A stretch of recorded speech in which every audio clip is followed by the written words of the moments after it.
Hi friends, আমি সেদিন smart বাজার গিয়েছিলাম। সেখানে গিয়ে দেখলাম অ্যাভোকাডো আরও অনেক কিছু ফল ছিল। তো দেখার পরে তো খুব নিতে ইচ্ছা করলো, দুটো নিয়েই নিলাম। এবার বাড়িতে এসে যখন এটাকে কাটছি তখন ভাবলাম একটা ছোট ভিডিও করি, তোমাদের সাথে একটু শেয়ার করি। সব কিছুই যখন তোমাদের সাথে শেয়ার করি, তো এটা দেখো কাটতেও বেশ ভালো লাগলো, ইজি কাটাটা, আর বেশ স্মুথ বেরিয়ে গেল। আর খেতেও কিন্তু দুর্দান্ত, আমার তো খুব ভালো লেগেছে।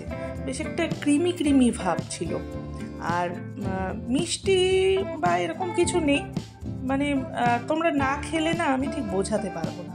কখনো নিয়ে খেয়ে দেখো, ভালো লাগবে আশা করি। আমার তো ভালো লেগেছে। আমার চ্যানেলে সব কিছুই শেয়ার করি, রান্নাও শেয়ার করি, তো ভাবলাম এটাও একটু শেয়ার করি তোমাদের সাথে। আর আমার চ্যানেলের ভিডিওগুলো কিন্তু তোমরা অবশ্যই দেখবে, সাবস্ক্রাইব করতে কিন্তু ভুলবে না।